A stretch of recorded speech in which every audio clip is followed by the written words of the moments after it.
देव आहे, देव आहे, देव आहे, देव आहे,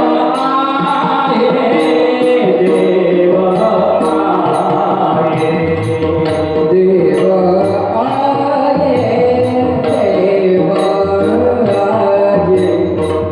देव आहे, देव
देव आहे हृदय मंदिरी शोधून पाहे देव नटला नाना परी भरून उरला चराचरे भक्तासाठी प्रगटला भार त्यांचा वाहिला देव नटला नाना परी भरून उरला चराचरे जनी मने भक्तासाठी वेडा झाला जग जेठी देव नटला नाना परी भरून उरला चराचरी पांडुरंगा करू प्रथम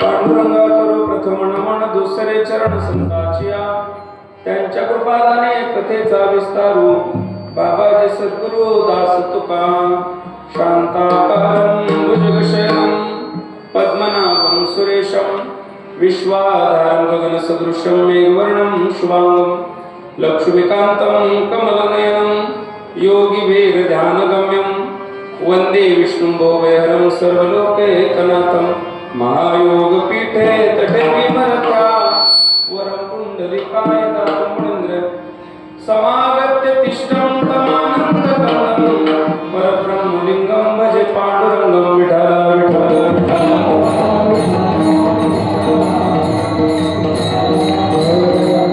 मनोजवमारुततुल्यवेगं जितेन्द्रियं बुद्धिमतां वरिष्ठतं वातात्मजमारुतमुख्यं श्रीरामदूतं शरणं प्रपद्ये चरितं रघुनाथस्य शतकोटि प्रविस्तरम् एकैकमक्षरं पुंसा महापातकनाशनम् अलंकापुरी पुण्यभूमी पवित्र तेथे नांदतो ज्ञानराजा सुपात्र तया आठविता महापुण्यराशी नमस्कार माझा श्री सद्गुरु ज्ञानेश्वरासी जयांचे केली स्मरण होय सकळ विद्येचे अधिकरण तेच वंदू श्री चरण श्री गुरूंचे ते आता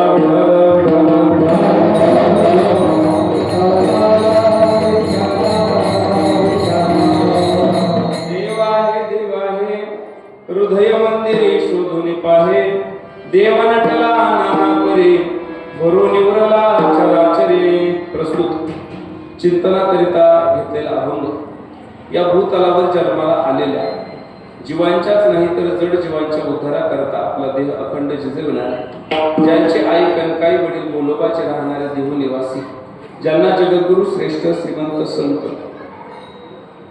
असे अनेक पदवी प्राप्त असणाऱ्या जगद्गुरु तुकोबारायांच्या परंपरेला आदरणीय प्राप्त असणाऱ्या आणि या ठिकाणी आपल्या देहाच्या चंदनाप्रमाणे झीज करून प्रचार आणि प्रसाराचं काम भागवत धर्माचं करणाऱ्या संत जनाबाई यांचा असणारा हा 4 चरणाचा अभंग सेवेसाठी घेतलेला आहे. विठ्ठल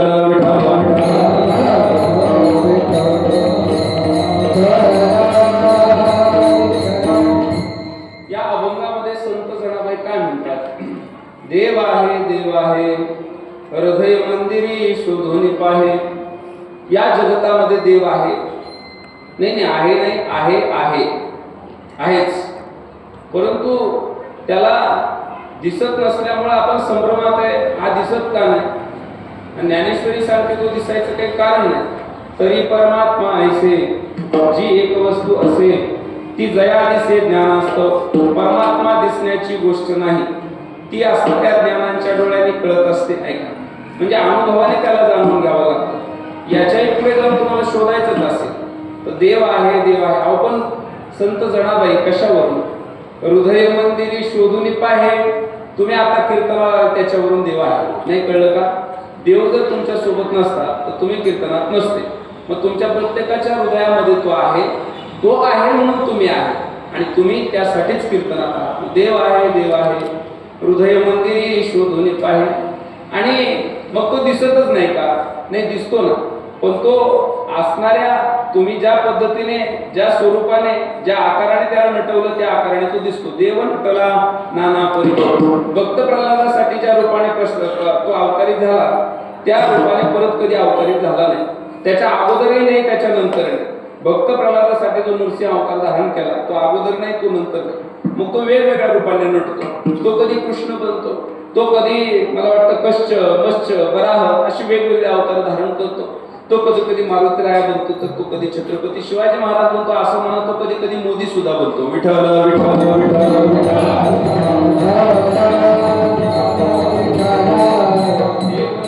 नाना परी भरो निवरला चराचरी. मग तो चराचरामध्ये जडी स्थळी काष्टी पाषाणी सगळ्या ठिकाणी त्याचं अस्तित्व विराजमान. मग तो भक्तासाठी काय करतो? काही नाही, भक्तासाठी प्रगटला भार त्यांचा वाहिला. जो अंतकरणापासूनच्या भावनेने जो देवाला मानतो त्याच्यासाठी तो भगवान परमात्मा त्या ठिकाणी प्रगट होतो. नाही असं नाही, झालेल्याचे उदाहरण या ग्रंथामध्ये पडलेले आहे. म्हणून देव भक्तासाठी प्रगटला भार त्यांचा वाहिला. आणि शेवटच्या चरणामध्ये असं म्हटलंय, जरी म्हणे भक्तासाठी. जर भक्त आणि भक्ताची भक्ती आणि भगवंत ही त्रिपुटी एका दोरी जर जुळून आली तर भक्तासाठी जनी म्हणे भक्तासाठी वेढा झाला जगजेठी. अशा प्रकारचा अभंगाचा सरळ अर्थ आहे. विठ्ठल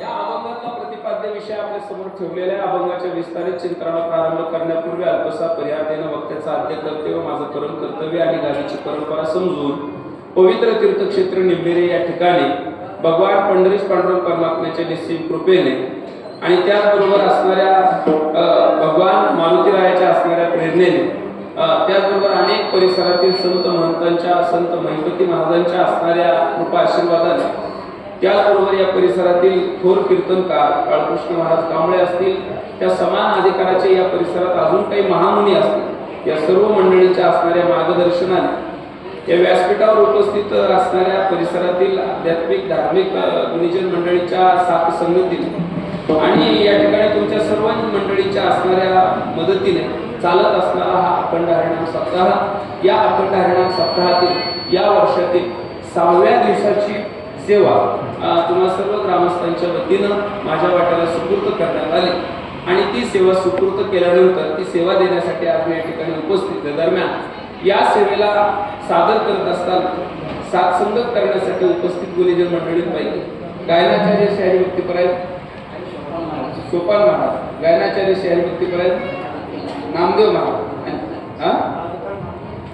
विठ्ठल नाही पुढचा जमलं तर मागचं सांगा, काही आडनाव जमत नाही काय, ठीक आहे. विठ्ठल महाराज आणि शिनारे महाराज, त्याचबरोबर मृदुंगाचार्य श्री हरिभक्तीपरायण विठाला विठाला विठाला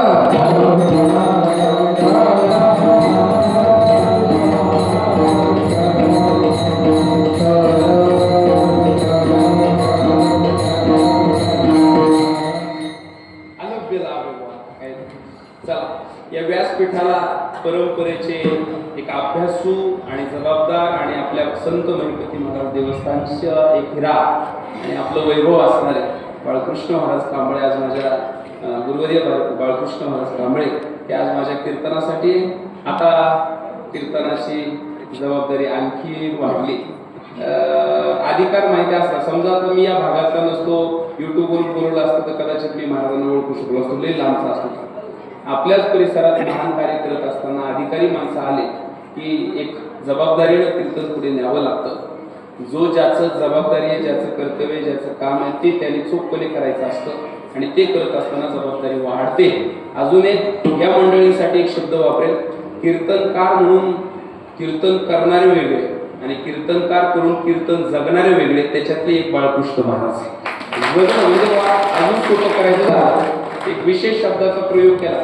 आता तुम्ही टाळ्या वाजवल्या याच्यावरून अजून एक गोष्ट सिद्ध होते की परमार्थाचा खोलवर जिथं अंकुर रुजला गेला तीच माणसं टाळ्या वाजवतात, कारण विशेष शब्द त्यांना कळतात. अजून एक जोडीचा शब्द वापरतो, 2 तास कीर्तनकार कीर्तनात काय सांगतो यापेक्षा उरलेले 22 तास तो महात्मा आयुष्यात कसं जगतो याच्यावर त्याला मान असतो.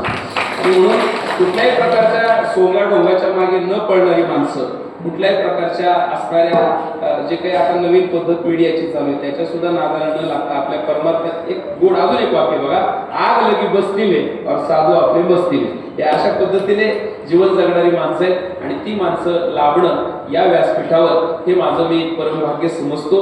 अजून एक वाक्य असे तुम्ही आता आल्यावर लय वाक्य आठवणार आहे बघा. चित्र इंसान का चित्र नहीं, नीट आहे का, इंसान का चित्र नहीं उसका चरित्र अच्छा होना चाहिए. आणि त्या बाजूने श्रीमंत असणारी माणसं म्हणजे कांबळे महाराज. विठाला विठाला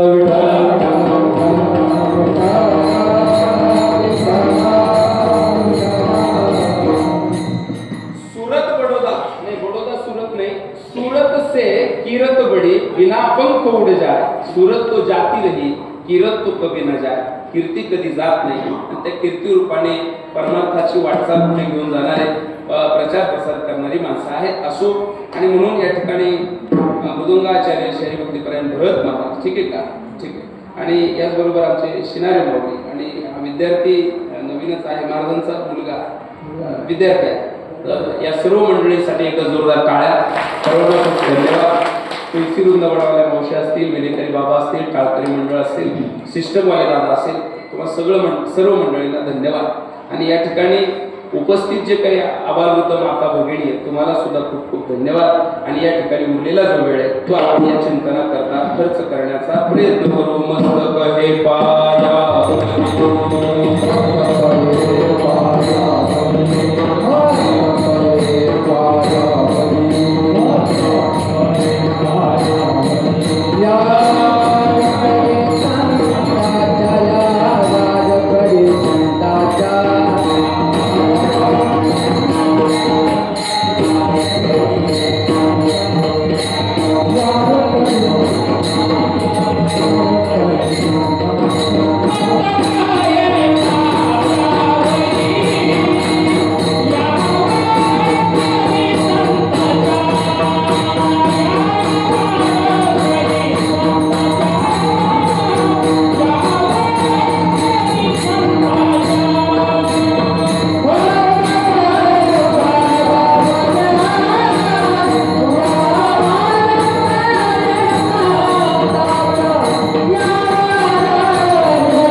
देव आहे हृदय मंदिरे शोधून पाहे देव नटला नाना परे भरून निवरला चराचरे. आता या अभंगाचं चिंतन पाहत असताना गोड आहे, अभंगच फार गोड आहे. जितकं आपण उत्तरार्धातल्या संतांच्या अभंगाशी एकरूप होऊ तितकं आपल्याला सोपं जातं. पूर्वार्धातल्या जे काही महात्मे होऊन गेले त्यांचं चिंतन त्या कालानुरूप थोडं आपल्याला कळायला जड जातं. आणि तुकडोजी महाराज, संत जनाबाई हे उत्तरार्धातले जेवढे निळोबा राय, ही सर्व महिपती महाराज, या मंडळींचं जे चरित्र आहे, या मंडळींचे जे संत वाङ्मय आहे ते समजण्यासाठी अगदी सोपं आहे. या अभंगामध्ये सुद्धा सांगा बरं, डोक्याला ताण द्यायला काही आहे? देव आहे हृदय मंदिरे शोधून पाहे. अगदी साधी सरळ मराठी सोपी सुटसुटीत भाषा. त्याच्यामध्ये असं म्हटलंय, देव आहे हृदय मंदिरे शोधून पाहे. ऐका, देव आहे कुठं आहे? हृदयात. चिंतन असं सुरू करू. जर देव आहे दिसतो का? नाही. बरं, दिसत नाही म्हणून नाही का? तुम्ही थोडं बोलत चला. कीर्तनाला पुढे घेऊन जात असताना वक्ता वक्ताची नव्हे श्रोते नवीन. श्रोते प्रभू तुम्ही महेश याची मूर्ती. मला असं वाटते तुमचं स्थान फार मोठं आहे आणि म्हणून मला तुमच्या प्रतिसादाची अत्यंत गरज आहे. मी काही प्रश्न होकारात्मक नकारात्मक विचारले तर मानेने मला खुणू द्या, म्हणजे कळू द्यावा की तुम्हाला ते माझा संवाद पोहोचला. एखाद्या विशेष शब्दाचा प्रयोग केला की टाळी वाजवावी, प्रश्न विचारला की होकार नकारात्मक मान हलवावे. आणि दोन्ही नाही जमलं तर किमान मला असं वाटतं की चेहऱ्यावरती एक छोटीशी हास्य ठेवावं, स्माईल ठेवावी. त्याने वातावरण चांगलं जातं. आणि तुम्हाला जरी त्याचा त्रास नाही झाला गंभीर बसल्यावर, तर ते आम्हा कीर्तनकाराला होतो त्याचा त्रास. बीपी शुगरवाला महाराज असला तर मरण ते 2 तास त्याच्यामध्ये हे केलं. तर चेहरा कसा प्रसन्न ठेवी जा, टाळी वाजव. आणि टाळी वाजवताना एक काळजी घ्यायची, आपल्या टाळीचा आवाज शेजारच्याला आला नाही पाहिजे. अशा पद्धती म्हणजे ध्वनी प्रदूषण वगैरे झालं नाही पाहिजे, या पद्धतीने काळजी घ्या. म्हणजे कसं तुमचं बरं आमचं बरं.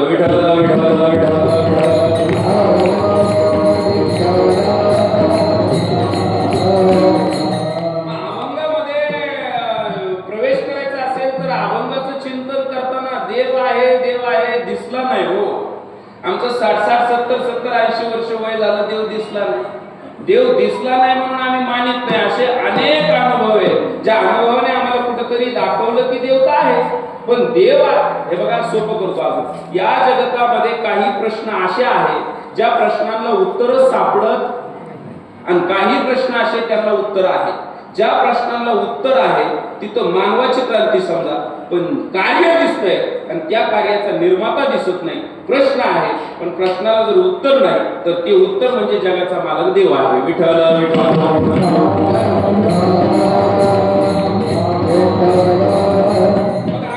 अभंगात प्रवेश करताना चिंतनीय दृष्टांत जर घ्यायचा झाला तर आपण असं पाहू, या जगतामध्ये देव आहे नेमकं कुठे लपलाय, सापडत का नाही, दिसत का नाही. सृष्टीच्या प्रारंभापासून चिंतन करू. चिंतन करताना 2 शब्द घेऊन टाका, जीव आणि शिव. जीव शिवाच्या या मिलापामध्ये झाला असं की सर्वात अगोदर ईश तत्वच होतं, देवच होतं, काहीच नव्हतं कुठे. लक्षात येते का? फार का मनु आणि शत्रुपा भागवत ग्रंथामधलं जे चिंतन आहे त्याच्यामध्ये मनु शत्रुपाची जी निर्मिती आहे ती सुद्धा मला वाटतं सृष्टी उत्पत्तीची जबाबदारी दिल्यानंतरचा विषय. त्याच्याही अगोदर म्हणजे कधी? पहिले कोठेचे नव्हते काही, होते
कोण आहे? शिव आहे. जीव, लक्ष द्या, लक्ष द्या, कुठंच काही नाही, फक्त शिव. एकट्या माणसाला करमतं का? या देवाला काही करमे ना, देवाला एकटं कठे ना, आणि म्हणून त्याने विचार केला की काय करावं. मग देवाने असा निर्णय घेतला की आपण शिव आहोत, आता आपण जीवाची निर्मिती करू. मग देवाने काय केलं? जीवाची निर्मिती केली. आणि जीवाची निर्मिती केल्यानंतर त्याला 14 भुवन बांधून दिली. हे जे अभंग आहे पहिली कोटीची नव्हती, काही गुगलवर टाकायचे, सर्च करायचे, त्याचा मराठी अर्थ काढायचा, बाकीचं कीर्तन घरी बघायचं. मला असं वाटतंय की जेव्हा जीवाची निर्मिती केली त्या दोघांमध्ये अजून एक तह झाला की आता आपल्याला खेळ खेळायचा. हा खेळ आजपर्यंत चालू आहे. हे विशेष दोघांमध्ये जेव्हा असा विषय झाला की आपण खेळ खेळूया, जीव म्हटला कोणता खेळ खेळायचा? जीव म्हटला लपंडाव खेळायचा. या दोघांच्या लपंडावामध्ये असं ठरलं की आपण हा खेळ खेळू. पहिलं राज्य कोण घेणार? आपण लहानपणी खेळलेच असाल आहे की नाही, तर आपण एकमेकावर राज्य यायचं. त्याप्रमाणे खो खोचा खेळ असेल, कबड्डीचा खेळ असेल, तसा हा लपंडावचा खेळ होता. आणि मग देवाने सांगितलं बघा बघा तुम्ही ठरवा टॉर्च करायचा का? ते जीव म्हटला टॉर्च नको, असं करतो म्हटले. असे जो खेळाडूला गॅरंटी नाही बाबा मी किती वेळ टिकणार आहे ग्राउंडवर, तो पहिल्यांदा बॅटिंगला जातो. म्हणजे 10 मिनिटं टिकल, 5 मिनिटं टिकल, 2 धावा काढत, 10 धावा काढत, याची ज्याला गॅरंटी तो पहिल्यांदा बॅट उठून पळतो बघा. आणि जो या असणाऱ्या काठावर आलेल्या मॅचला एक विशिष्ट वळण जो देत असतो, टर्निंग जो देत असतो, तो खेळाडू मुराबी नंतर जात असतो. जीव म्हणला एक काम करा देवा, मी आधी लपतो, तुम्ही मला शोधा. असं ठरल्यानंतर झालं असं की 14 भुवनांची निर्मिती आहे. जीव लपला आणि पुढचा ऐका, काही क्षणात, असं म्हणा मिनिटाच्या आत, देवाने जीवाला शोधून काढलं. देवाने जीवाला शोधून काढलं. जीव म्हणला कमाल आहे बाबा, काय हे खेळायची मजा आहे. लगेच सापडलो मी तर. म्हणजे तू लपलास कसं? त्याला मी काय करू, तुला जागाच निवडता आली नाही. मग जीव म्हणू लागला देवा लपा आता तुम्ही, तुम्हाला मी शोधतो बघा. म्हटले ठीक आहे. मग त्याच्या डोळ्यावरती ती पट्टी बांधली. आता लपाछपीचा आंधळी कोशिंबीरचा खेळ समजा त्याला. तर ती पट्टी म्हणजे मायेची पट्टी. ती मायेची अशी पट्टी बांधली, त्याला थोडा फिरवला आणि तो असा फिरला 14 भुवनांमध्ये. तोपर्यंत देव अशा जागेवर जाऊन लपला. अशी जागा देवाने निवडली. ती जागा कुठे निवडली माहिती का? त्या असणाऱ्या ज्या जीवाच्या हृदयामध्ये, जीवाच्या हृदयामध्ये त्यांनी प्रवेश केला. तो तिथं लपून बसला. कारण देवाला हे चांगलं माहिती होतं ही मंडळी अशी आहेत, जीव असे आहेत म्हणे, ते विषयात गुंतलेली माणसं आहेत. यांचं सगळ्या विश्वाकडे लक्ष जाईल, सगळीकडे लक्ष जाईल, पण हे काही स्वतःकडे लक्ष देत नाही. लक्ष देऊन ऐका बरं का, यांचं पेपरवर लक्ष आहे, बातम्यांवर लक्ष आहे, अनुदानावर लक्ष आहे, सगळ्यावर लक्ष आहे, पण स्वतःवर काही जीवाचं लक्ष नाही. मला वाटतं तुझं आहे तुझं पाशी, तरी तो जागा चुकलाशी. देवानं जागा घेतली हृदयामध्ये. देव हृदयात लपला आणि जीव त्याला अख्ख्या जगभर शोधू लागला. त्रिवेणी संगमे नाना तीर्थक्रमे चित्त नाही नामे करीते. ते जिथं शोधायला पाहिजे तिथं मात्र काही त्याला देव सापडला, तिथं मात्र त्या जीवाला देव सापडला नाही. कारण तो बाहेर शोधतो. बहिर्मुख प्रक्रिया जर असेल, बहिर्मुख आयुष्यभर जरी परमार्थ केला तर मी कुठून आलो, मला कुठं जायचंय, मी कोण आहे, मी कुठं अडकलो, मी काय करायला पाहिजे, मी कोणाचा आहे, काही तपास लागत नाही. त्यासाठी अंतर्मुख व्हावं लागतं. आणि अंतर्मुख होणाऱ्यांची संख्या असतेची या महापुरी, रिगताती कोटी भरी, प्राप्तीची या पहिलं तिरी पाहिला निघे विठ्ठल विठ्ठल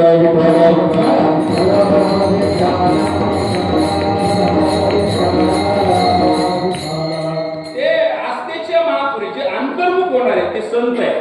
देवाला शोधू शकतील असे फक्त संत आहे. जीवाला काही तो देव सापडला, तुम्हाला तरी सापडला का?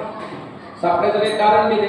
देव लपला कुठं आणि आपण पाहतो कुठं? या अभंगात सांगितलं तो हृदयात आहे, आपण पाहतो बाहेर.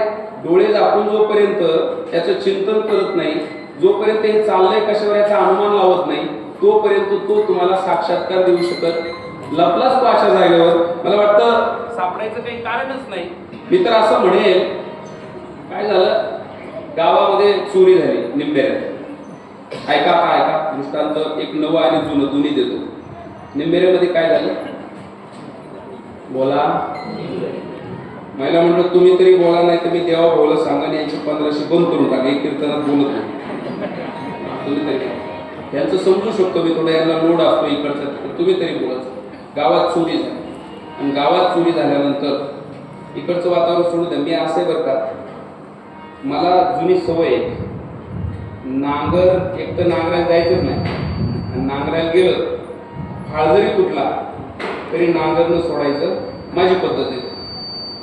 जिथं शेड आहे तिथं आवाज बिंगतो, आणि आम्हाला मोकळ्या राणी टोकळ्या हाणायची गोड सवय लागली. त्यातले त्यात स्वराच्या बाबतीत तुम्हाला थोडंसं आधी अभ्यास देतो माझा, म्हणजे तुम्हाला कळलं. आळंदीला गरड गुरुजी फार मोठं नाव आहे, आणि मी 2009ला तिथं होतो, आणि त्यावेळेला केंद्रे बाबा होते, आणि केंद्रे बाबांच्या समोरच गरड गुरुजी क्लास द्यायचे.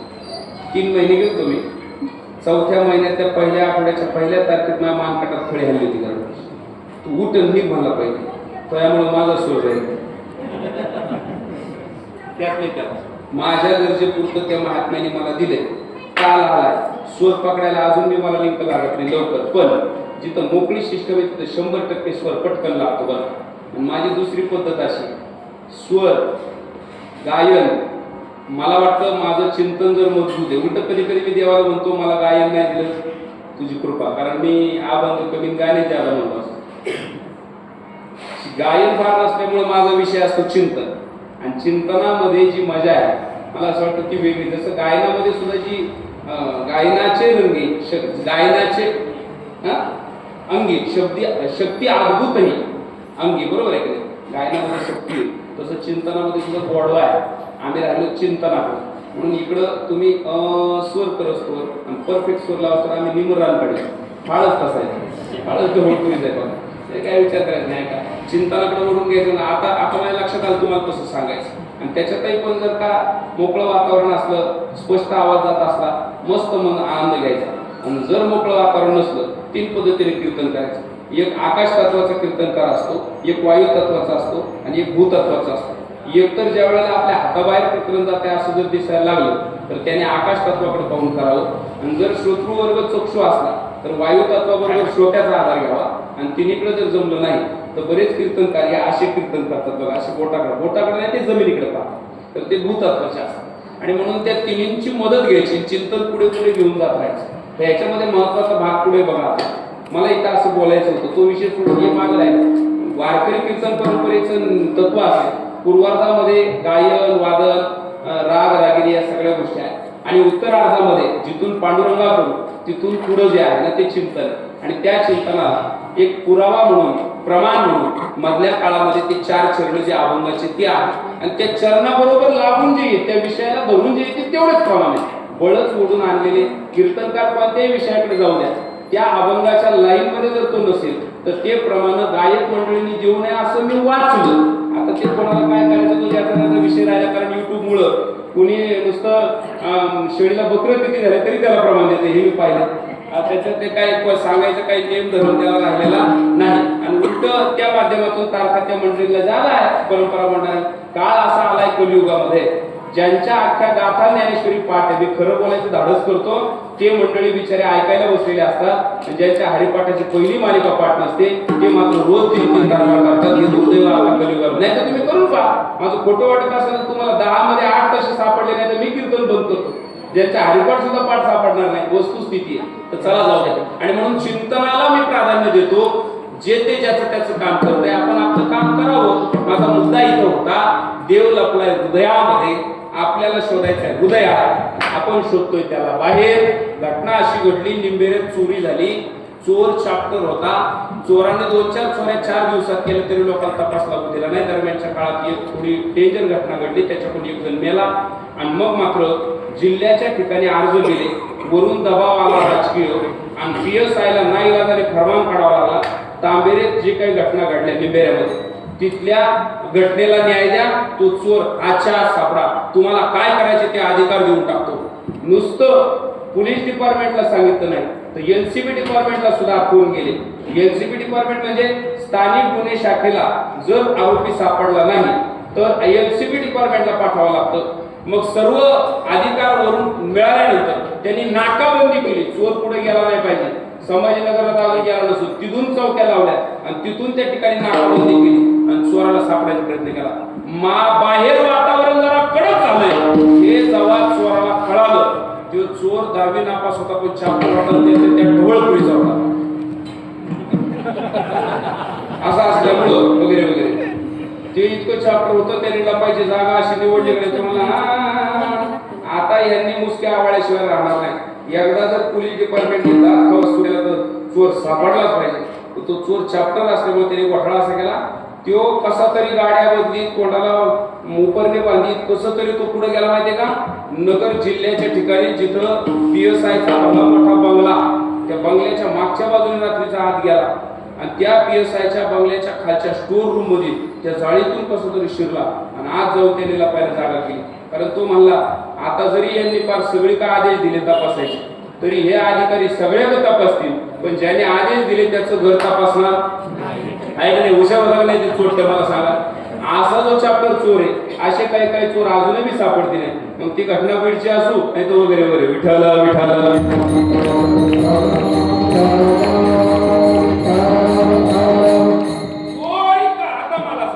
चोर लपलाच अशा ठिकाणी ज्यांनी शोधायला सगळ्या डिपार्टमेंटला आदेश दिले, शोधून आणून नाकाबंदी करा. पण चोराला हे चांगलं माहिती, या अधिकाऱ्यांनी पुढे जरी तपास लावला तरी PSIच्या घराची तपासणी हे करू शकत नाही.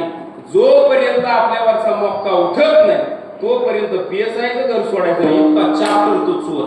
तसं देवाने सुद्धा विचार केला, हे जरी शोधायला निघाले, यांनी जरी किती गंध लावले, यांनी किती जरी गांधर्व परमार्थ केला, यांनी मी धार्मिक आहे असं दाखवलं आणि मग जर हे माझ्यापर्यंत यायला गेले तर जोपर्यंत अंतर्मुख होत नाही आणि स्वतःमध्ये डुकून पाहत नाही तोपर्यंत यांना सापडणारच नाही. का तर तो हृदयात आहे. जनाबाई म्हणतात अभंगाच्या पहिल्या चरणात, देव आहे देव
हृदय मंदिर शोधून पाहे. ऐका, तो हृदयामध्ये आहे पण आपण मात्र त्याला तिथं पाहत. पहिल्यांदा आध्यात्मिक दृष्टांत दिलाय बघा, जीव शिवाचा मिलाप किंवा जीव शिवाचा लपंडा. पहिले कोठेच नव्हते काय, आणि मग देवाने सृष्टी निर्माण केली, 14 भुवन निर्माण केले. त्याच्यामध्ये देवाने जीवाला शोधलं तर त्याच्या डोळ्यावर अशी मायेची पट्टी बांधली. त्याला काही देव सापडेना, अजून नाही सापडला. जीवाला म्हणतो मी फक्त एकच वर्ग आहे साधू, ज्यांना देव सापडतो. बरं, आता याच्यामध्ये निंदेरे मधून मला एक प्रश्न आहे की जर तुमचं म्हणणं आहे की देव आहे, हृदय आहे पहिल्या शब्दाला जर बोलायचं असेल, हृदय मंदिरी शोधून पाहे हा पक्का दिलाय. पण आम्ही तर काही तिथपर्यंत पोहोचलो नाही, तर तोच आहे याचा अनुमान कसा लावायचा? शास्त्रामध्ये एखादी गोष्ट डोळ्याने दिसत नाही, पण मला एखादी गोष्ट दिसते पण तिचा निर्माता दिसत नाही असं सुद्धा सांगितलंय, त्याला अनुमान जोडायला सांगितलं. उदाहरणार्थ ज्ञानेश्वरीत काही ओव्या आहेत. ज्ञानेश्वरीमध्ये असं म्हटलंय, कापसाची पोटी काय होती कापडाची पेटी, परी तो वेडीतयाची दिठी कापड झाला. ज्ञानोबा म्हणतात कापसाची पोटी. निंबेऱ्यामध्ये पहिला कापूस असायचा किंवा आता पण काढत असते, तर ते कापूस काढून आणला की तो पलका खाली दाबून ठेवायचा असतो, भरून ठेवायचा घरात, आणि मग 1-2 महिन्यांनी तो उघडला की त्याच्यामध्ये वेगवेगळे कापड निघतात. लिलनचा, गोपालजी, आहे की नाही, बरोबर आहे का, खादीचं, असंच आहे का? नाही का तुमच्याकडे तसं नाही का? तुम्ही बोलणार कोण नाही ना आमच्याकडे. तुम्ही जेवण आले की बोलून मी जेवायला जायचं घरी, मी जाऊ का? काहीतरी सांगा ना मला, आहे की नाही? तर लय प्रश्न तुम्ही काय खुदाबाचा प्रश्न विचारला का बाबाचा विचारलाय का? नाही ना. मी फक्त एवढाच विचारला, कापूस दाबून ठेवला की त्याच्यात आपोआप कापड तयार होतं, बरोबर आहे का नाही? मग ज्ञानोबाने किती गोड सांगितले बघा, कापसाची पोटी काय होती कापडाची पेटी, तो वेडी तयाची दिठी कापड झाला.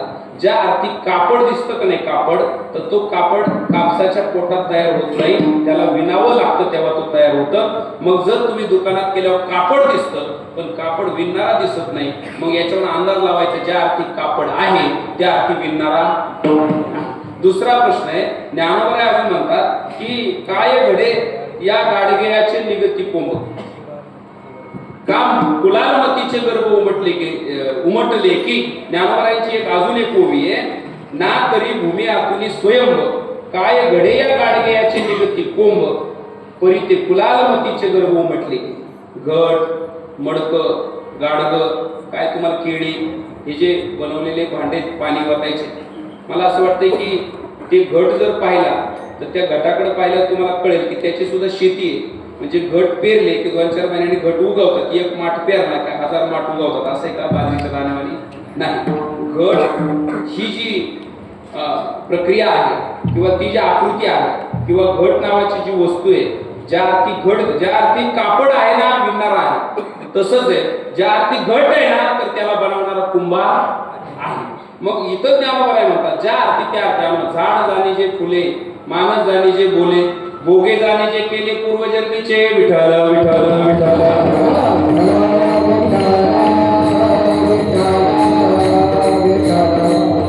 तसं हृदयामध्ये अनुमान देतो बरं का मी तुम्हाला, तसं हा सुद्धा घट आहे. काय हा घट आहे, आणि हा घट सजीव आहे, तो निर्जीव आहे, हा चेतन आहे. लक्ष देऊन ऐका बरं का.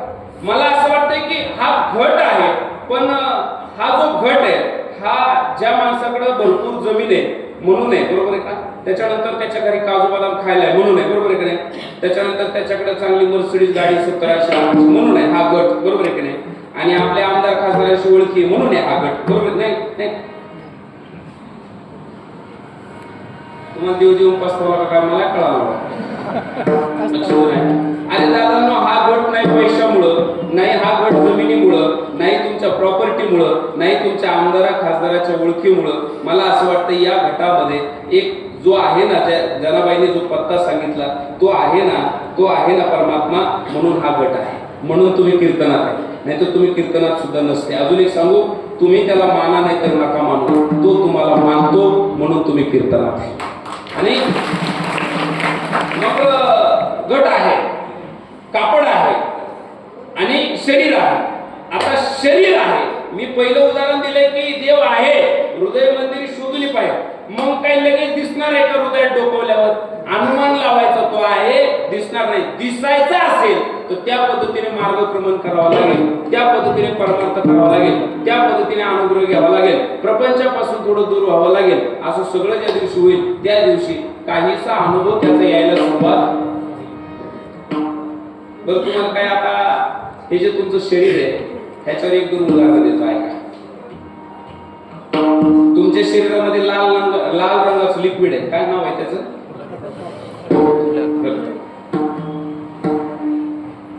आणि ते रक्त कसं आहे? लाल. कसं आहे रंग? आणि माझा तुम्हाला असा प्रश्न आहे, ते लालच का? बरं चला. भाजी कशी खाल्ली? शेवग्याची काळी. श्रीखंड कसं खाल्लंय? त्याचा रंग कसा असतोय? सफेद. आम्रखंड तांबडं. दुसरी भाजी केली एखादी पिवळी, बरोबर आहे. कांद्याची पात केली हिरवी, बरोबर आहे. मग रक्ताचे रंग किती पाहिजे होते? 4. प्रत्येकाच्या गोळ्या चालू का तुम्हाला? तुम्ही काही जरी खाल्लं तरी रक्ताचा रंग कसा? हा एकच आहे की नाही? लाल भाजी का, काळी भाजी का, पांढऱ्या रंगाचा पदार्थ का? पदार्थ कोणत्याही रंगाचा का हो, रक्ताचा रंग लाल. माझा प्रश्न आहे, त्याला लाल रंग दिला कोणी? बरं, दुसरी गोष्ट अजून थोडा जोर देतो बुद्धीला. रक्त रक्त जगात मला असं वाटतं की कारखाने भरपूर आहे बरं का. आणि कारखान्यावर संचालक बॉडी आहे. संचालक बॉडीला जर तुम्ही म्हटले आम्ही 1-1 कोटी रुपये देतो, तुम्ही खारिज करा तुमची बॉडी आणि आमची 25 ची उभी करा. किती कोटी रुपये होतील? 25 कोटी. आम्ही 25 कोटी आता शेअर्स लावतो आणि याच्यातून उद्यापासून प्रोडक्ट चेंज करतो. तुम्ही शुगर देत होते, साखर, उद्यापासून याचं प्रोडक्शन चेंज करा. याच्यातून निघणारं प्रोडक्ट हे साखर नाही तर रक्त असलं पाहिजे. जमन का?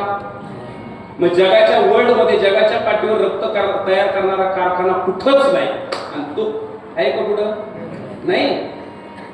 गोळे राव आहे की वंचाला झाड आहे त्याच्यामध्ये आणि थोडंसंच पाऊस आहे. आणि जर चांगल्या पद्धतीने लक्ष दिलं, चांगलं खाल्लं, व्यवस्थित त्याला आराम दिला तर एका रात्रीमध्ये 4-4 थेंब रक्त तयार करतोय. हा कारखाना आहे, जगात नाही. आणि त्याच्या पुढचा रक्ताचा रंग लाल. अजून पुढचं एक सांगतो बघा. आडवे झोपा, उभे राहा, काम करा, बसून राहा, तुम्ही काही करा, तुम्ही लक्ष द्या नका देऊ, पण शरीरामध्ये पायाच्या नखापासून डोक्याच्या केसापर्यंत रक्त सारखं फिरतंय. आणि ते जर 30 सेकंद थांबलं, इथून वर जायचं बगाड्यापासून वर, मेंदूला जर 30 सेकंद रक्त गेलं नाही तर तुम्हाला ब्रेन ट्यूमर होऊ शकतो, तुम्हाला पॅरालिसिसचा झटका बसू शकतो. मग माझा प्रश्न एवढाच आहे, पायाच्या नखापासून डोक्याच्या केसापर्यंत रक्त फिरवतो कोण? मी मगाशी म्हणलं अंदाज लावायचा. अंदाज. कापड आहे ना, बनवणार आहे. घट आहे ना, बनवणार आहे. शरीर आहे ना, चालवणार आहे. मग या शरीरातल्याच काही गोष्टी तुम्ही विचार करू शकत नाही, एवढं अद्भुत आहे शरीर. अजून आहे का? या टँकर मध्ये 75% पाणी. किती? आणि याला 9 छिद्र आहे, तरी हा लीक नाही. तरी खरं आहे का नाही? आहे का लीक? पावर का नाही तर उद्या होईल. पण 80-80 वर्षाची म्हातारी माणसं पहा, त्यांच्या पायाचे तळवे बदलावे लागले नाही. ही कृपा कोणाची? मला वाटतं ते देवाची. आणि त्याच्या पुढे सांगताय का? एक मोबाईल चांगला घ्यायचा असेल ना, आयफोन वगैरे क्लॅरिटीसाठी चांगला फोटो यावा म्हणून, तर मला असं वाटतं त्याला लाख रुपयाचे पुढे पैसे लागतात. बरोबर आहे का? आणि एक मोबाईल घ्यायला लाख रुपये का लागते? तर फोटो चांगला यावा म्हणून. पण त्या कॅमेऱ्यात जो फोटो काढला मोबाईलमध्ये, तो फोटो ज्या डोळ्याने पाहिजे त्या डोळ्याला 1000 मेगापिक्सलची 2 ताकदी दिल्या, ती देवाने फुकट दिल्या. बरोबर आहे का? मग मला सांगा, हे जे शरीर आहे याला कुठं चार्जिंगला लावतो का आपण? याला कुठं काय करतो का आपण? याचं सरळ उत्तर असं आहे, चाले हे शरीर कोणाची आसरे.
तयाचे भजन चुकू नको. ऐका, चाले हे शरीर.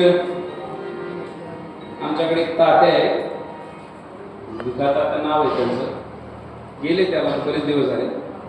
ते वारले त्या दिवशी मी नेमकं तिथं होतो. त्यांची पोरगी मुंबईहून आली, गाडीतून जी उतरली म्हणून तात्या एकदा उठा असं म्हणली. बाबा ते मला जमत का कसं तात्या एकदा दिवाळीत थांब म्हणले, तेव्हा नाही थांबले, दिवळच निघून गेले ना. आल्यावर तात्यासोबत लय प्रेम हसतं बरं का, बापा मी म्हणत नाही, पण नेमकं मेल्यावर एवढं कसं वाटतं तेच कळत नाही. जाऊ दे. तात्या उठा. तात्या अजून पेटवलं नव्हतं. तात्याचं मोडं तसंच होतं आणि मरून फक्त तात्याला 1-1.5 तास झाले. पोर आले म्हणले, तात्या तुम्हाला अचानक उष्माघातामुळे जावं लागलं, आम्हाला साधं 2 शब्दभर बोलता सुद्धा आला नाही, थोडं बोलावं, 1 मिनिट बोला. कोण म्हणलं? पोरं. बायको म्हणली, पोरं एवढं तरसलीत म्हणले. पोरगी म्हणते उठा, पोरं म्हणते बोला. काय अडचण नाही, उठायचं नाही, कमीत कमी डोळे भरून त्यांच्याकडं. तात्या पाहिजे ना सुद्धा एवढं कुठं अहंकारी असावं, खरं बोलायचं एवढं कुठं अहंकारी. काय अडचण आहे का? मी म्हणतो एकदाच उठा म्हणली होती पोरगी, काय अडचण आहे? पोरं म्हणले होते एकदाच बोला, एवढं कुठं ताट माणूस असावं. हे आपल्याला फटानाच दे असं ताट हरल्यावानी पडलंय ते काही एवढं कुठं. काय अडचण होती उठायला? अजून पेटवलं होतं का? बरं उठा म्हणा, शरीर होतं का नाही? माझं बोलले टाय. बरं पोरं बोला म्हणत होते, जीवन तोड होतं का नाही? आपण का पेटवलं होतं? नाही. आणि बायको म्हणत होती जिच्या संग आयुष्य काढलं, एकदाच डोळे उघडून पहा. काय अडचण होती का? उठाना बी, पहिना बी, डोळे उघडेना. त्याच्या 2-4 जण म्हणले गेले ना आधी काही तसं नाही उठायचं. ते म्हणले त्याला ना काय पैशाची खोड होती, त्याला पैसा सोडून दुसरं काही सुचत हे काय आम्हाला उठणार नाही. ह्याच्या पुढे जर चिल्लर बाजारात उठलं मग 2-4 जणांनी सुट्टे पैसे करून आणले दुकानातून. बाहेर काढलं, गावकुसाच्या बाहेर गेलो, पण त्याला वाटलं नको लोक आपल्याला बोलतील. त्याने चिल्लर त्याच्याकडे कोण फेकले. मी लय ग्रंथ वाचले, कोणत्याच ग्रंथात मड्यावर पैसे फेकायचं लिहिलेलंच नाही. ते वाचल्यावर मला कळालं ही फेकायची पद्धत ह्यांनीच काढली. ह्याला लय पैशाची आकड होती आयुष्यभर. ह्यांनी सप्त्याचे 3-3 वर्गाने बुडवल्या. काही सप्त्याच्या उरलेल्या पैशावर सोसायटी भरली. काही नाही बरं आमच्या तिकडे उभं पाहणार होता, माझ्या पाकिटावर काय घाला आणणार ते थोडीच होतं म्हणजे उधळा पैसे ठोकळे उधळले.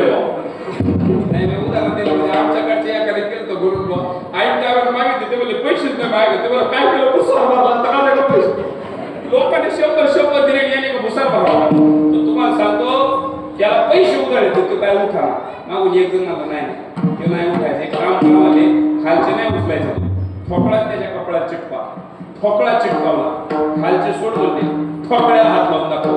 पण चला विनोद 2 मिनिटं बाजूला ठेवा. पाय आहे पण चालतात का आता? आणि अजून जाळलं का? नाही. पाय आहे चालत नाही. उत्तर आहे चाले हे शरीर. पाय चालत नव्हते 80 वर्ष, पायाला चालवणारी शक्ती होती. डोळे पाहत नव्हते, देखवी. कान ऐकत नव्हते, ऐकवी.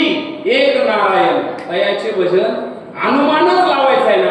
हे शरीर दाबवणं चालत नव्हतं रे, कुणीतरी चालवीत होतं. खाल्लेलं पचत नव्हतं, कुणीतरी पचवीत होतं. डोळे पाहत नव्हते, कुणीतरी दाखवित होतं. दाखवण्याची इच्छा एवढीच होती, दाखवतोय तर माझी मूर्ती पहा, फालतू गोष्टी पाहू नको. तुला पचवतोय तर योग्य ते खा, फालतू गोष्टी खाऊ नको, व्यसन करू नको. एक ब्रेन ट्यूमरचा आजार झालाय आमच्या गावामध्ये, त्या पोरीला स्पायनल मस्क्युलर आट्रोफी. मला असं वाटतं की तिचं नाव आहे अन्वी वावळ, अन्वी सूरज वावळ. आणि तिला न्यूरोलॉजिकल डिसऑर्डरचं ते ट्रीटमेंट दीनानाथ मंगेशकर हॉस्पिटल पुण्याला केलं. तर तिला मेंदूच्या आजाराला ती 2019ला जेव्हा ती 3 वर्षाची होती, 4 वर्षाची, तेव्हा तिला तो खर्च सांगितला 16 करोड रुपये. मारुती शपथ खोटं नाही, माझ्याकडे व्हिडिओ आहे मोबाईलमध्ये. कारण ते इंजेक्शन अमेरिकेहून आणायचं होतं, तिला द्यायचं होतं. तर भारत सरकारने मध्ये काही योगदान दिलं, काही ITR विभागाने योगदान दिलं, काही जे इन्कम टॅक्स डिपार्टमेंटने योगदान दिलं, त्याला काही बरेच कागदपत्र दिले आणि त्यातून सगळा निधी भेटला आणि तिला 16 करोड रुपयाचं इंजेक्शन दिलं. आज ती जिवंत आहे. मग जर शरीराच्या मेंदूच्या एका भागाला एका इंजेक्शनसाठी 16 करोड रुपये द्यावे लागतात, तर शरीरामध्ये पार्ट किती आणि अख्ख्या शरीराची किंमत किती?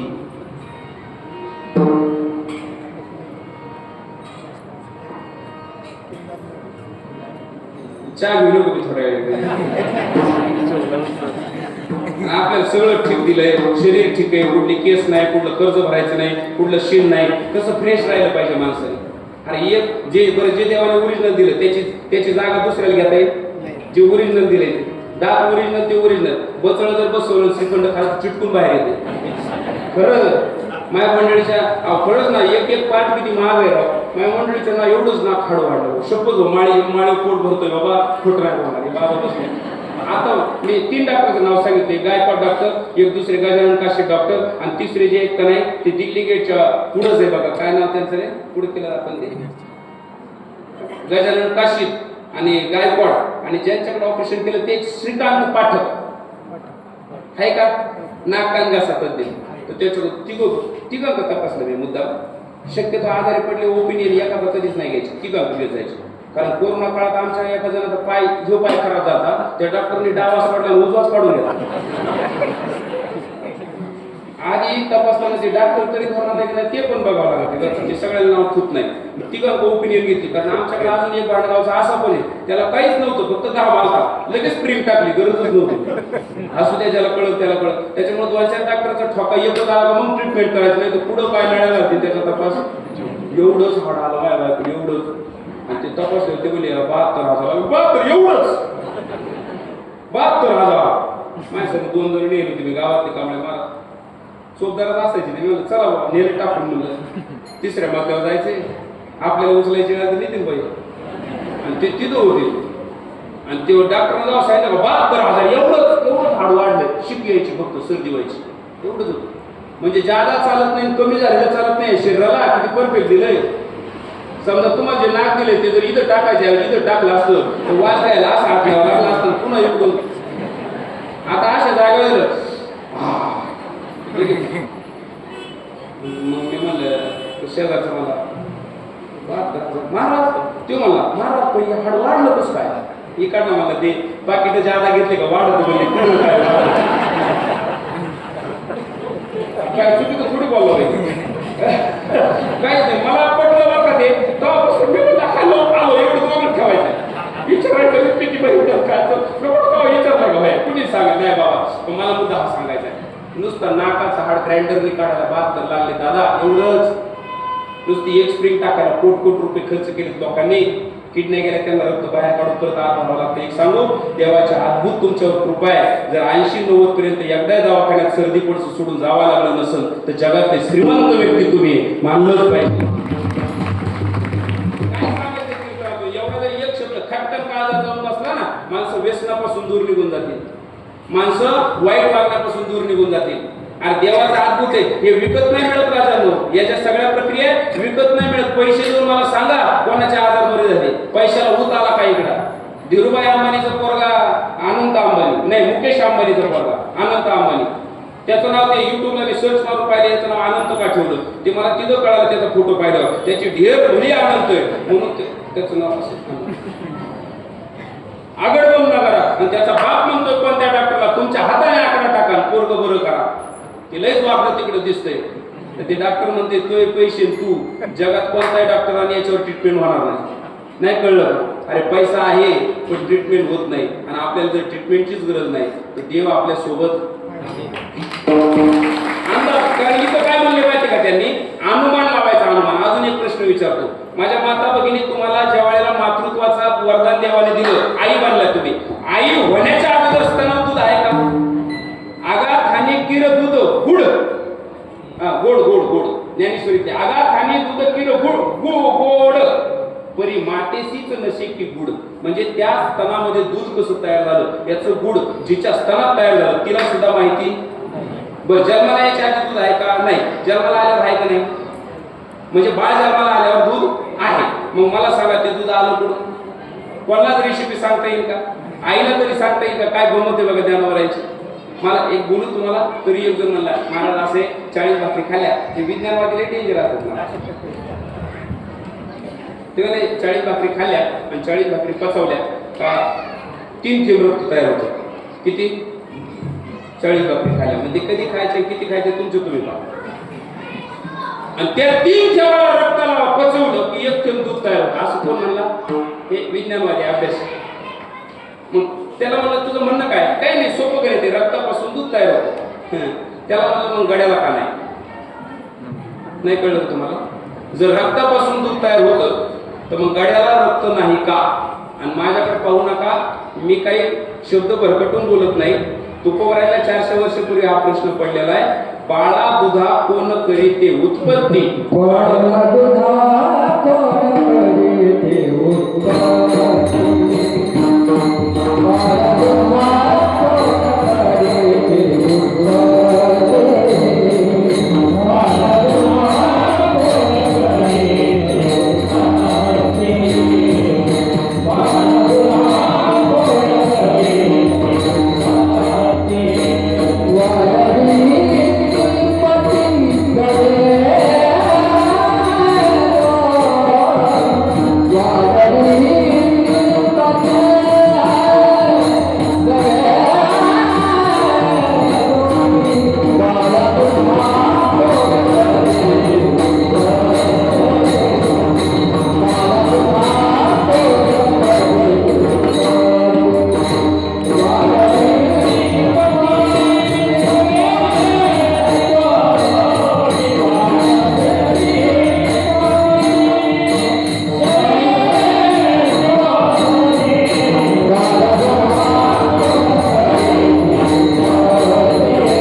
बाळा दुधा कोण करीते उत्पत्ती?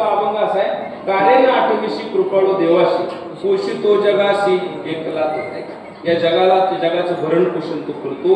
मला असं वाटतं की फुटती तरुवर उष्ण काळाभासी जीवनतयाशी कोण झाली. एक तुमच्या इतक्या अंतरावर बोर आहे आमचा आणि माझ्या इतक्या अंतरावर लिंबाचं झाड आहे आणि ते बोर 310 फुटे ठाक कोरडं गेले. टिपकाभर सुद्धा पाणी नाही आलं, ते आलंच नाही, ठाक कोरडं गेले 310 फूट. बाबा पण आमच्या गुरुकुलवर आलेले, तर ते समोरच लिंबाचं झाड आहे आणि त्या लिंबाच्या झाडाच्या शेजारीच बोर आहे. तिथं तुमच्या अंतरावर बोर, माझ्या अंतरावर झाड आणि ते बोर ठाक कोरडं गेले 310 आणि पानकाळा जाऊन झाले 5-6 महिने होत आले आणि त्या झाडाला आता पालवी फुटली आणि अशी पालवी फुटली जणू काही हिरव्या रंगाला लाजवेल. मग मनात प्रश्न उभा राहिला, दुष्काळी भाग, खडकाळ रान, फुफुटा उडतोय अख्खा, गाडी ती दोरीवर राखी बुरकी होती, इथं पाण्याचा टिपका नाही, 310 फुटावर पाणी नाही आणि उन्हाळ्यात झाड हिरवं ते कसं, हा प्रश्न जेव्हा मला पडला त्याचं उत्तर मला नंतर अभंगामध्ये सापडलं. फुटती तुरवर उष्ण काळावाशी जीवन तयाशी कोण झाली. तरी एक जण मला मायक्रो रायझा पाणी खेचून आणलं, त्याला इंग्लिश मधला शब्द आहे मायक्रो रायझा, म्हणजे त्याला असा रुंद्याने हाडेल ना तू मान्य कर ना कधीतरी देवाचा असतील. त्याचं म्हणणं आहे तो मायक्रो रायझा मुळ्या जाते पाण्याच्या दिशेने पाणी. अरे त्याला का प्लंबिंग आहे का काय आहे का काय आहे. 3ऱ्या मजल्यावर पाणी यायचं म्हणून बोर मारा, मोटर टाका, पाईप टाका, पानड्या आणा, पाणी पा, सगळं फुटाणा, मग ते पाणी वर काढा, मग प्लंबिंग करा, मग वरच्या मजल्यावर 2ऱ्या मजल्यावर पाणी या बाथरूम मध्ये आणि तिथं खुर्ची टाकून तो बसला, त्याच्या समोरच नारळाचं झाड आहे नारळाचं आणि ते 2ऱ्या मजल्यापर्यंत त्याचं डोकं गेलेलं आहे आणि त्याला बोलले नारळ ठोका टाकला का 2 तांबे पाणी निघते. सांगा ह्याला पण प्लंबिंग केली. लोक मान्यच करीत नाही राव. मायक्रो रायझा मग बरगडा चमकवता मग बाबू ऍडमिट काहीच नाही. मला मान्य केलं नाही का देवभर. तुम्हाला एक नंबर देवाची खोड असेल, ज्याने देवाचं देवत्व मान्य केलं नाही तर देव त्याला तिथं घेऊनच येतो बाबा. म्हणून मी एक सांगतो, हा अनुमान लावायचा आहे बघा. पाहेपा दूध पवित्र आणि गोड, पासी त्वचेची पदरा आड, परी त्या अवेरवडी उचिडा शुद्ध काय निगती, का कमलकंद आणि दरदुरी, नांदरूप एकेची घरी, पराभू सेवेची भ्रमरी जवळला चिखलूची उरे, ना परी निदैवाच्या घरी, लोया घातल्या सहस्रवरी, वरी बैसुनी उपवासू करी का दरिद्री जिये, आणि शेवटची ओवी, तैसा हृदयामध्ये मी रामू, असता सर्व सुखाचा आराम. या जगातले तुमचे सगळे सुख आणि त्या सुखाला कारणीभूत कोण असेल तर तो आत्मा राम आहे. सर्वा घटी राम देहादेही एक आणि सूर्यप्रकाशतच सहस्रश्मी. आणि म्हणून त्या देवाचं देवत्व हेच मान्य करून मला असं वाटतं की तो आहे कशामध्ये, हृदय मंदिरामध्ये. तो कशा रूपाने दिसेल, जनाबाई म्हणतात रंग नाही रूप नाही तो दिसत नाही कारण तो वेगवेगळ्या रूपाने नटतो अभंगाचं दुसरं छंद.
हृदयामध्ये शोधण्यासाठी कोण कोण सावता महाराजांनी सुद्धा कुठं देवाला शोधलं बरं ऐका कुठे देवाचं अस्तित्व प्राप्त झालं बरं हृदयामध्ये त्या देवाला साठवलं कितीतरी उदाहरणं आपल्याला पाहता येईल.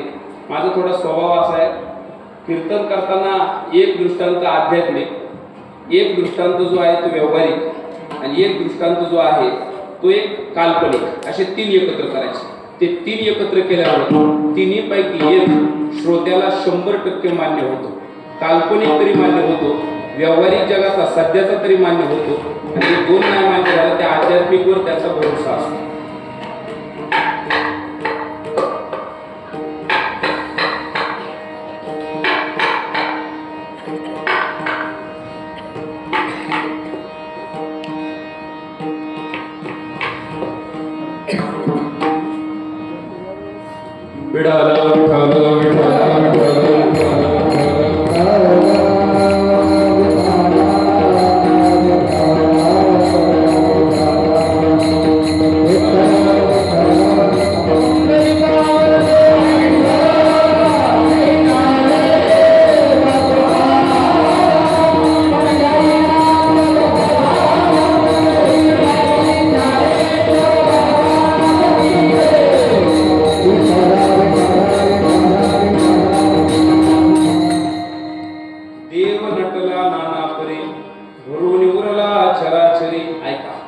अनेकांनी त्याला हृदयामध्ये शोधलेलं आहे.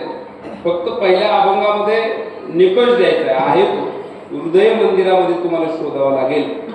साठविला हरी जिही हृदय मंदिरी यांच्या जे हा जो शब्द आहे साठविला हरी जिही हृदय जिही ज्यांनी साठविला त्यांचे चरित्र घरी जाऊन वाचा म्हणजे कळेल खरंच तो हृदयामध्ये प्राप्त झाला.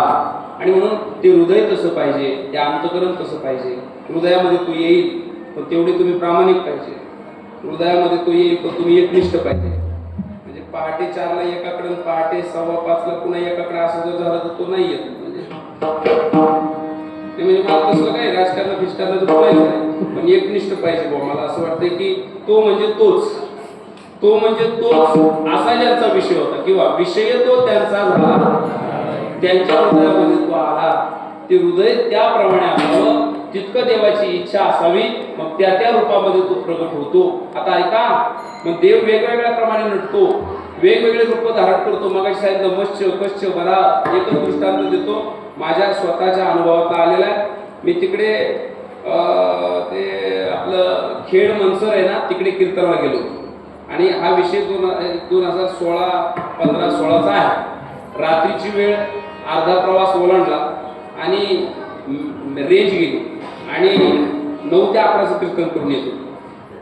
आपल्या मराठी भाषेत चित म्हणता पाखड नाही, कुणी दिसेना जो आणि रस्ता तर काही कळेना. मग काच खाली करून थोडा संभ्रमात उभा होतो की कसं व आता शोध घ्यावा की जायचं कुठे आहे. तर मग बाहेर नजर काढतो एक माणूस दिसला. लो काका, तुमचे कपडे चमकले, आम्हाला अमुक अमुक तालुक्याच्या गावाला जायचे, कसं जाऊ. पहिलं समोर जा म्हटले, ती चमकते ना ते लाल लाईट तिथपर्यंत जा म्हटले. तो कारखाना आहे, तिथून उजवीकडे टर्न मारायच्या पहिल्या चौकातून आणि उजवीकडे 3 किलोमीटर गेल्यावर एक पाण्याची टाकी आणि त्या पाण्याच्या टाकीपासून जे चौफुल आहे तिथून सरळ जायचं. 3 किलोमीटरवर तुम्हाला मेन हायवे लागेल. त्या हायवेने तुम्ही उजवीकडे वळून 40 किलोमीटर जा, तुम्हाला जिथे जायचं तुम्ही पोहोचा. मी म्हटलं मॅप मिळाला अर्ध्या रात्री, धन्यवाद. गाडीत शेर मारला, थोडा पुढे गेलो, एक 10 फूट अंतरावर माईक असे याच्यात थोडा अंतर सावडीत. परत विचार आला, एवढ्या अर्ध्या रात्री नाही लाईट, इथं नाही शेती नाही पीक, धड पान भऱ्या म्हणावं तर तसं नाही. बरं वर्तणूक आणि वागणूक चोराची पण नाही, चोर म्हणावं तर मला सोडलं नसतं. मग ते सहज मनात विचाराला कोण आहे बा हा माणूस, म्हणून गाडीला ब्रेक मारला, मान बाहेर काढली, मागं वळून पाहिलं. पांढरे कपड्यावर जो मगाशी 20 फुटावर दिसत होता तो 10 फुटावर दिसायचा बंद झाला. त्याच मिनिटाला कळालं आपण महाराष्ट्रभर ज्ञानोबा तुकोबाचा प्रचार प्रसार करीत फिरतो ना, देवाचा प्रचार करीत फिरतो ना, म्हणून तोच वाट दाखवायला आला होता. फक्त तो रूप बदलून आला होता. देव नटला नाम, हे अनुभव आलेले आणि अनेकांना आलेले.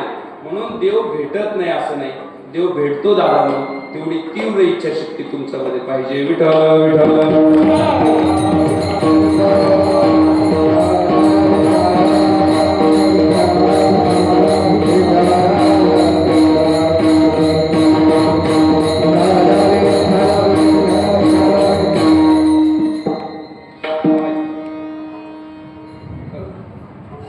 भक्तासाठी तो आता तो प्रगटतो. मला जर माझा सामान्य हा अनुभव आहे, माझा सामान्य अनुभव, मी आता तुम्हाला असामान्य अनुभव देतो, असामान्य अनुभव देतो. चला थोडंसं मागे जा. माझ्या जगद्गुरु तुकोबांचे एक अवतार आहे, ज्या अवताराचं नाव आहे प्रल्हाद. आणि या प्रल्हाद अवतारामध्ये बाप हिरण्यकश्यप हा प्रल्हादजींचा वैरी होता आणि तो विचारत होता, त्याला राग होता, जो कोणी देवाचं नाव घेईल त्याला मी जिता सोडणार नाही आणि देवाचं नाव घेणाऱ्याला जिता सोडणार नाही. असं म्हटल्यानंतर कुठे आहे तुझा देव म्हटले. बरं आता प्रल्हादजीनं पाहिलं होतं, फक्त नारदावरती भरोसा ठेवला होता, संतांवरती भरोसा ठेवला. तो आहे या जगतामध्ये. ज्या अर्थी लांब लांबपर्यंत कीर्तनकार जातात, ज्या अर्थी आता तुम्हाला सांगतो अकोळनेरला किती मोठा खर्च आहे बघा. 375 टाळकरी, 375 तुळशीवाल्या, 375 एका दिवसाला 1-1 लाख पब्लिकचं जेवण, कधी आमटी कधी पुरणपोळी अकोळनेरला. पारनेर नगर जिल्ह्याचं मला वाटतं हे फार मोठं भाग्य आहे. विषय सोडू द्या. एवढी लांब ज्या अर्थी कीर्तनकार जातात, लोकांना सांगतात, त्या अर्थी तो आहे ना.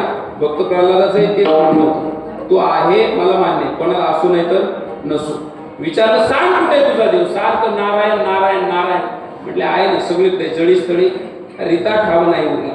तो नाही असं जागाच कुठे आहे तो म्हटले सगळीकडे. अरे पण कुठं सांग म्हटले. त्या झाडात म्हटले आहे ना, त्या दारात म्हटले आहे ना, या खांबात, हो या खांबात पण आहे ना. आणि त्यावेळेला देवाला टेन्शन, हे आता ते तिथं खांबात होते का, देव तिथं खांबात नव्हते हो. देवाला भक्तासाठी आता चिंता पडली होती, हा भक्त जिकडे बोट करेल तिकडे मला वायू वेगाने हजर व्हायचंय आणि त्याला ब्रीद दाखवून द्यायचे की मी आहे. सांगितलं या खांबात आहे वाटते. हा मला वाटतं स्तंभी नरहरी गुरुगुरसी लाथ मारली किंवा मारली, तो खांब फोडला. ज्या मिनिटाला खांबाचा स्फोट झाला तिथून नृसिंह अवतार प्रगटला.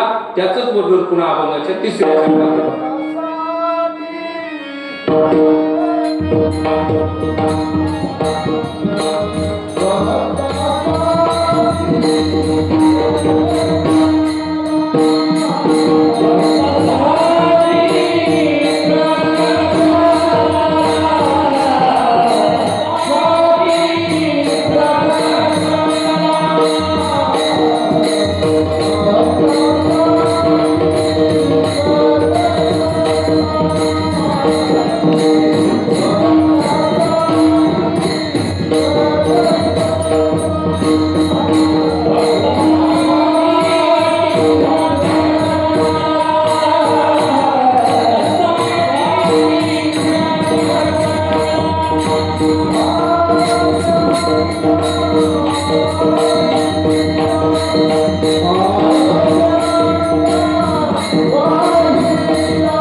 कामं सुद्धा केली.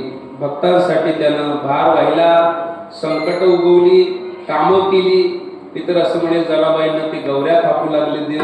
ऐका माझं ते उच नीच काही नेने भगवंत तिष्ठे भाव भक्ती देखुनिया दासी पुत्र कन्या विदुराच्या बक्षी दैत्यागरी रक्षी प्रल्हादासी चर्म रंगू लागे रोहिदासा संगे कबीराच्या मागे शेलिविनी सजन कसाया विकू लागे माळ्या सावत्या सकट.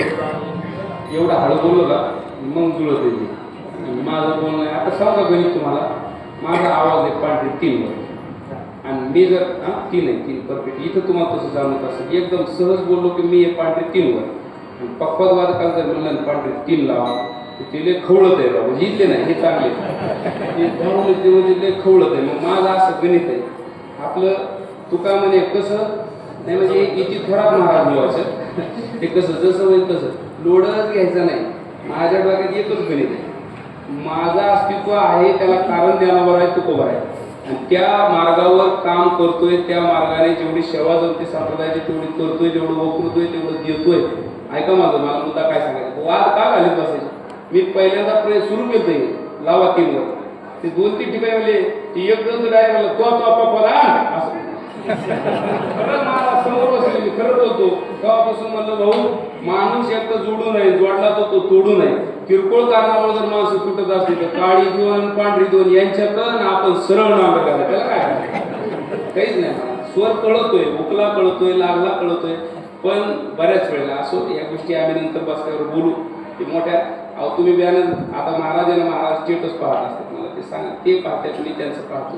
स्टेटसला जिथं गायनामध्ये ज्यांनी सारंग लावला की असं वाटतं हलूच नाही बा. सारंग राग लाव श्रीनिवास महाराज गुगे सारंग लावला मला एवढा आवडतो त्यांचा आवाज. त्याच्यानंतर शहरी व्यक्तीपर्यंत शिनारी महाराज.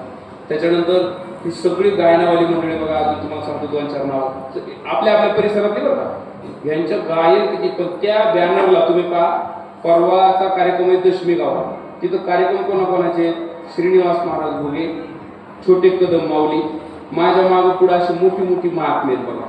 आणि परत दुसरं गाव सांगतो दौला वडगाव. दशमी गावात ते दोन्ही सारखंच अंतर आहे. तिथं सुद्धा कदम माऊली वगैरे ही मोठ्याच मालिका. त्या मालिकेत माझा कार्यक्रम मी कधी कधी प्रश्नचिन्हात पडतो इथं माझे कार्यक्रम कसे.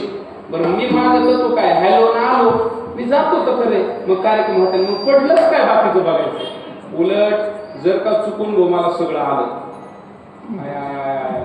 नाही कळलं तुम्हाला. माझा तोंड पहा, माझा फेटा पहा, माझा रुबा पहा, लय कौर केला असतो ना. तुम्हाला किती येते तरी याच्या 10 पट कौर केला असतं, भांडणं केली असते. मी कधी कधी विचार करतो जे उणीव ठेवलेली असते का देवाने ती याच्यामुळे ठेवलेली असते की तुमच्या जीवनात काही घातपात होऊ नये, तुम्ही मार्गापासून दूर जाऊ नये म्हणून काही गोष्टी देव मुद्दाम देत नाही.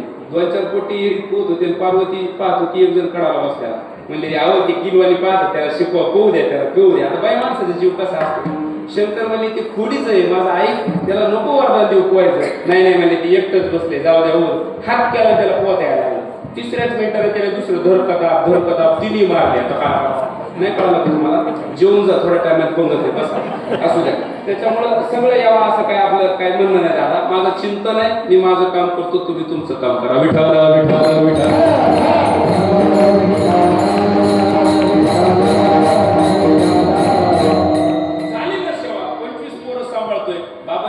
केली 25 पोराला सांभाळायला नाही ना महाराज असं नाही. ज्यांनी बोलावलं त्यांनी आपल्या डोळ्यात डोळे घालून सांगा बाबा 2 बारे आणून वाकडं तिकडं असं वडताड केली किंवा येतो पण ते असं म्हणलं असं नाही ना. जे एकावन्न त्यांच्या काय तपास नाही. एकावन्न त्यांचे काही परमार्थ नाही. हा कासपूर बाबासारखे अपवाद बाजूला काढून त्यांच्या 50-50 गोशाळा जे चालवतात त्यांनी 51 यावं. आम्ही जेवढं आमच्या उजळीत पडतो तेवढं धर्मकार्य करतोय याचा पुरावा आहे याचं प्रमाण आहे. माझे मोबाईल ज्यांच्याकडे सेव्ह येते पाहतात विश्वमाऊली ज्ञानोबरायांचं मंदिर माझ्या परिसरात फक्त विकासानंद महाराज गुरुवर्य यांच्या पीठावर आहे. ते स्वतंत्र मंदिर मी ढवळपुरी सारख्या दुर्गम भागात बांधतोय ज्याचं काम गाभाऱ्याच्या वर चाललंय. म्हणलो नाही कधी कुणाला काम करतोय ना. मी मगाशी सुरुवात काय केली चित्र नाही चरित्र हे महत्वाचं आहे. आणि म्हणून ते धर्मकार्य करताना ज्याला प्रेम करायचं त्याला करा बाबा.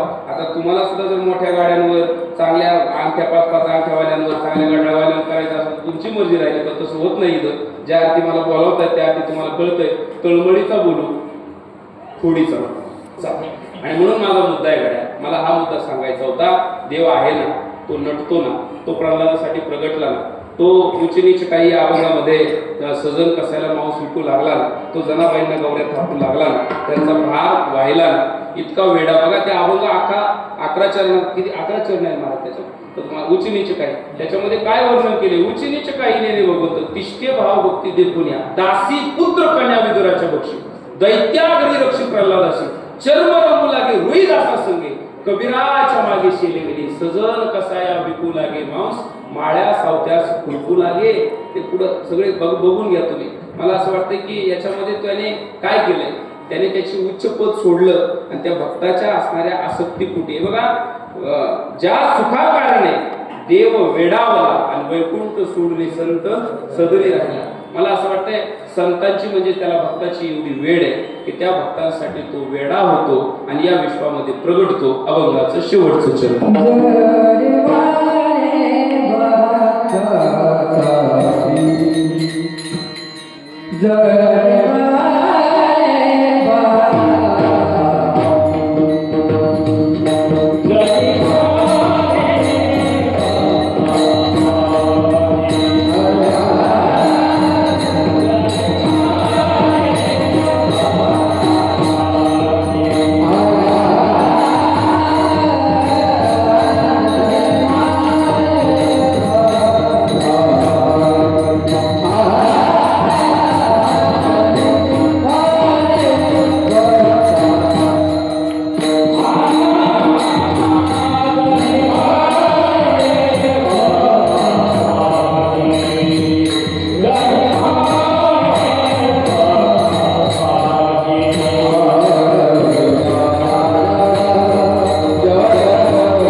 भक्तासाठी वेडा झाला जग जेठी.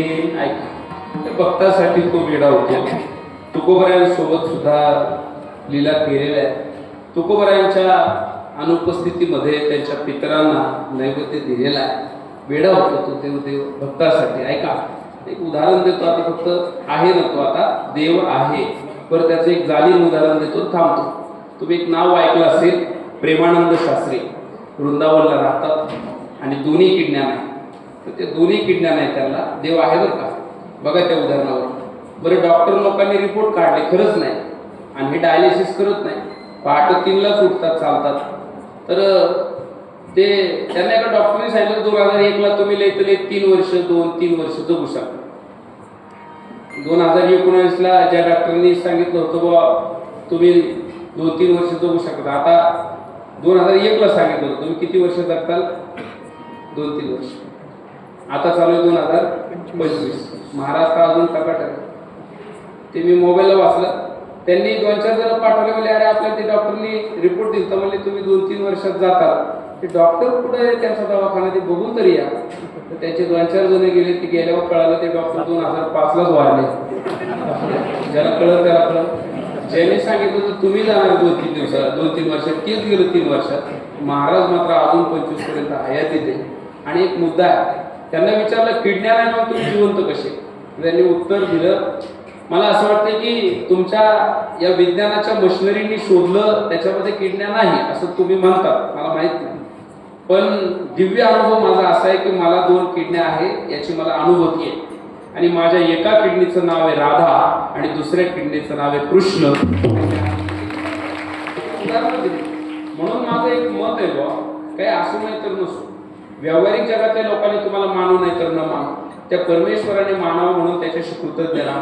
त्याने तुमच्यावरती इतके उपकार केले, तुम्हाला मानवाच्या योनीला घातलं, तुम्हाला निरोगी ठेवलं, तुम्हाला निवारा दिला, तुम्हाला वस्त्र दिले, तुम्हाला खाल्लेलं पचवणं आणि खाण्यासाठी अन्न दिलं, तुम्हाला वारकरी परंपरेत दिलं, तुम्ही कीर्तनाला येणार आहे. याच्यापेक्षा भाग्य काय पाहिजे बाबा. मी तळमळीने शेवटचे वाक्य बोलतो, हात जोडून विनंती, सगळं करा पण त्याचं अस्तित्व कधी नाकारू नका. मला वाटतं तो जर तुम्हाला सांभाळत असेल तर तुम्ही सुद्धा त्याच्यासाठी काहीतरी केलं पाहिजे. त्याचं ब्रीद आहे, माझ्यासाठी 1 पाऊल चालाल तर मी तुमच्यासाठी 1000 पावलं पुढे येईल आणि तुम्हाला उचलून घेईल. असं देवाचं, मेरे मार्ग पर पैर रखकर तू देख, तेरे सब मार्ग खोल दूंगा, मेरे लिए खर्च करके तू देख, तेरे लिए कुबेर का भंडार खोल दूंगा, मेरी बातें लोगों के साथ करके तू देख, तुझे अनमोल बना दूंगा. हे देवाचं ब्रीद आहे.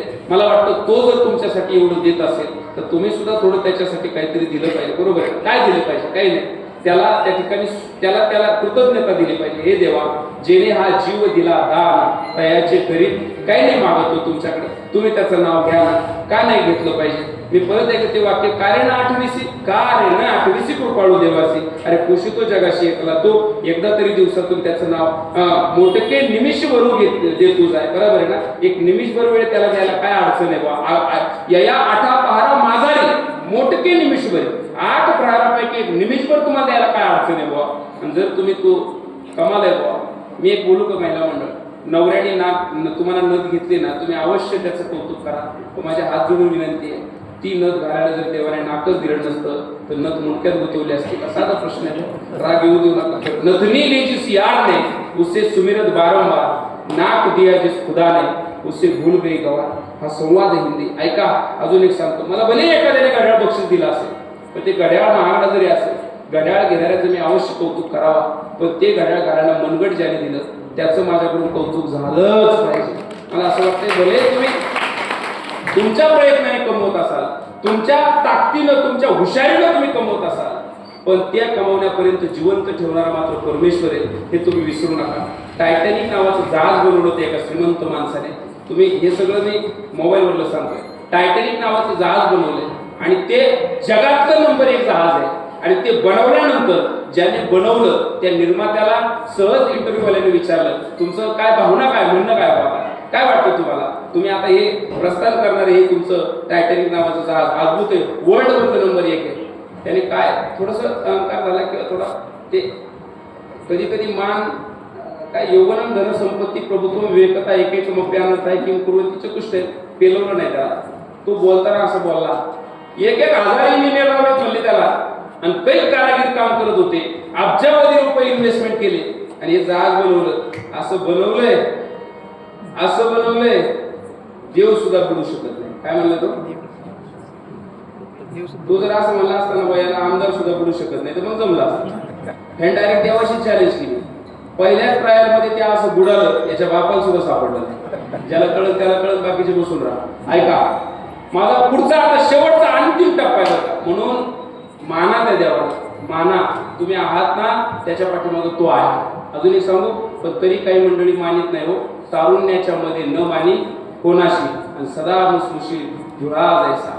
म्हातारपणाकडे गेल्यानंतर देव मान्यच करावा लागतो, पण तरुणपणाची मस्ती मात्र देव मान्य करून देत.